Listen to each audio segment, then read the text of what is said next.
दोस्तों C4 plant को लेके डिस्कस करें तो यहाँ पे कॉट्सचेक नाम के साइंटिस्ट हुए जिन्होंने गन्ने की पत्तियों में 4 कार्बन का प्रोडक्ट बनते हुए सबसे पहले पाया और उन्होंने इसे C4 साइकिल कहा। ऑक्जेलो एसिटिक एसिड पहला स्थायी उत्पाद होता है इसका। फिर यहाँ पे सबसे इम्पोर्टेंट एनाटॉमी क्रेंज एनाटॉमी पाई जाती है, जिसमें 2 तरह की कोशिकाएं अलग अलग प्रकार से पाई जाती हैं। एक तो पाई जाती है बाहर की तरफ म्यूचोफिल कोशिकाएं, जिनमें छोटा ग्रेनल क्लोरोप्लास्ट पाया जाता है, ये भी आपको ध्यान रखना है। फिर अंदर की तरफ बंडल सीट कोशिकाएं पाई जाती हैं, जिनमें अग्रेनल क्लोरोप्लास्ट पाया जाता है, लेकिन वो बड़ा होता है।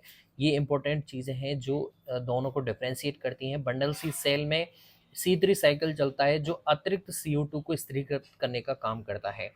हैच और स्लैक नाम के साइंटिस्ट ने गन्ने और मक्का की पत्तियों में इसका विस्तृत अध्ययन किया और इसे C4 प्लांट भी, C4 चक्र भी कहा, इसीलिए इसे हैच एंड स्लैक पाथवे भी कहा जाता है।